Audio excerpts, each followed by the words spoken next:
যে মেরাজ, এই মেরাজ এটার অনেক প্রেক্ষাপট আছে। যে এমন একটা ঘটনা ঘটালেন আল্লাহ তাআলা, এর অনেক প্রেক্ষাপট। তার মধ্য থেকে প্রসিদ্ধ প্রেক্ষাপট হচ্ছে যে আমার আপনার নবীকে সান্ত্বনা দেওয়ার জন্য আল্লাহ তাআলা নিজের কাছে ডেকে নিয়েছিলেন। সুবহানাল্লাহ। সান্ত্বনা দেওয়ার জন্য ডেকে নিয়েছিলেন।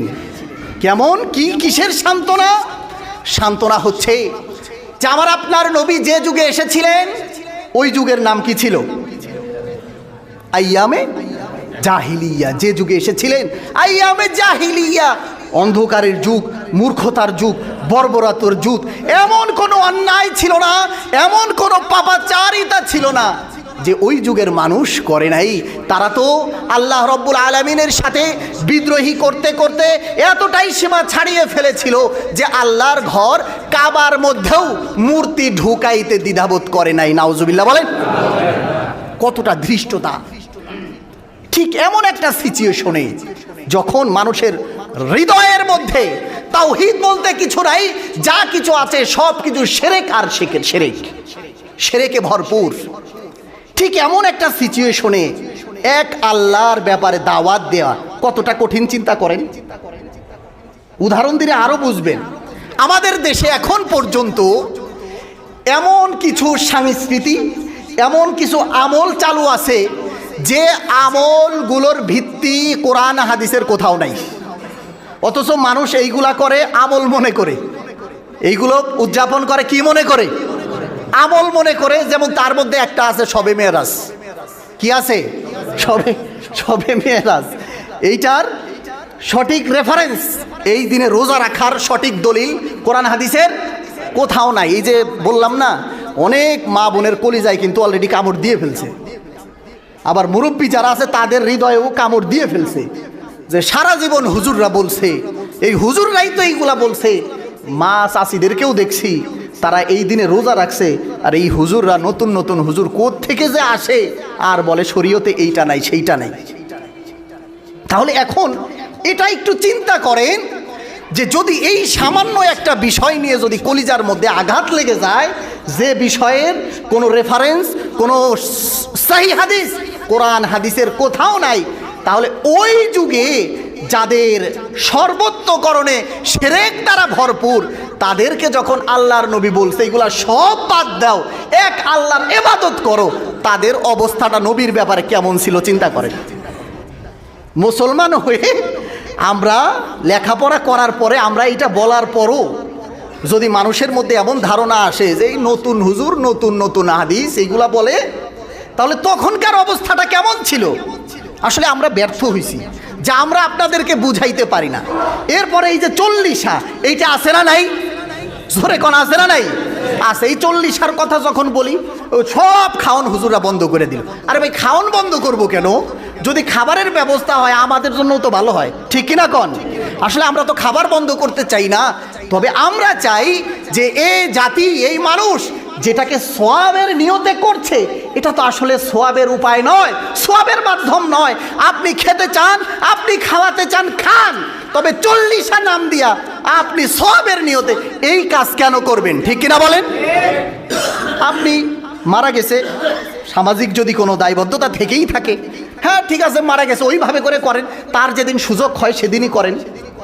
তবে একটা গুরুত্বপূর্ণ কথা কি জানেন, যেটা আমার আপনার চালু করা দরকার, সমাজে চালু করা দরকার। একজন মানুষ যখন মারা যায় শোক কয় দিন? 3 দিন। কয় দিন? জোরে বলেন। আচ্ছা, শোক মানেটা কি? দুঃখ, বেদনা, ঠিক কিনা কন? না, শোক মানে বিরিয়ানি খাওয়া, হালুয়া খাওয়া, রুটি খাওয়া, এটা কি শোক? শোক মানে হচ্ছে দুঃখ, বেদনা, কষ্ট। আমার ভাই চলে গেছে, আমার বোন চলে গেছে, আমার মা চলে গেছে, আমি শোকার্থ। বরঞ্চ আমাদের জন্য করণীয় হচ্ছে এবং সওয়াবের কাজ হচ্ছে যে পরিবারের সদস্য মারা গেছে সমাজের সবাই মিলে অন্তত পক্ষে এক বেলা করে 3 দিন ওই মৃত বাড়িতে খাবার পাঠানো, ঠিক কিনা বলেন? এইগুলা করেন না, এতে তো আমরা কোনো কিছু বলবো না। কিন্তু যেটা আমাদের করণীয়, মারা গেছে, তারা এমনিতেই ব্যথিত, তাদের উপরে এইভাবে চাপায়া দেয়া, সোয়াবের নিয়তে এগুলো করে দেয়া, এইটা ইসলামের সাথে প্রতারণা করা ছাড়া আর কিছুই না। ঠিক রাখুন। তাহলে আমি কি বোঝাতে চাইলাম? আমি বোঝাতে চাচ্ছি এইটা যে 40 করবেন, তবে সোয়াবের নিয়তে যেটা কোরআন হাদিসে আছে এই নিয়তে করার কোনো সুযোগ নাই। যদি আপনি এটা করেনও, এটা আপনার মাথায় রাখতে হবে কোরআন হাদিসের কোথাও না এটা আমরা করতেছি। আর যদি নাম বাদ দিয়ে আপনি 35 দিনে, এই 30 দিনে, 40 দিনে, আপনার 20 দিনে, 19 দিনে খাওয়ান, কোনো অসুবিধা নাই, কোনো সমস্যা নাই। কিন্তু 40 দিনেই যে আপনাকে করতে হবে, খাওয়াতে হবে, এইটাকে তো আপনি ফরজ বানায় নিলেন। কি বানায় নিলেন? ফরজ। তাহলে আমার ভাইয়েরা, যেটা বললাম যে এই যে অবস্থা, এই অবস্থায় যখন আমাদের কথাগুলো মানুষ নিতে পারে না, নবীর সেই কথাগুলো, তাওহীদের কথাগুলো মানুষ কি খুব সহজভাবে নিছিল? সহজভাবে নেয় নাই। আল্লাহ রাব্বুল আলামিন বলেন, আলাহুম আরজুলু ইয়ামশুনা বিহা আম লাহুম আইদি ইয়াবতিশুনা বিহা আম লাহুম আয়ুনু ইউবসিরুনা বিহা আম লাহুম আযানু ইয়াসমাউনা বিহা কুলিদু শুরাকাকুম সুম্মা কিদুনি ফালা তুনজিরুন। আল্লাহ তাআলা শিখাইয়া দিয়েছে, শব্দগুলা কেমন দেখেন, নবীকে শিখাইছে।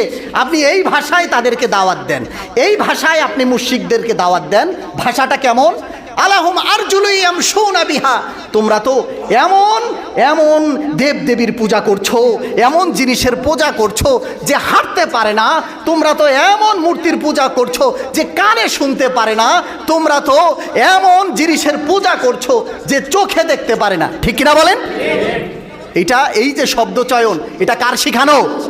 আল্লাহর শিখানো। এইভাবে করে যে বলতে হবে, নবী এইভাবে করে আপনি যাদেরকে বলেন, তাহলে এইভাবে করে যখন নবী বলা শুরু করছে, চতুর্দিক থেকে পঙ্গপালের মতো নবীর উপরে নির্যাতন শুরু হয়ে গেছে।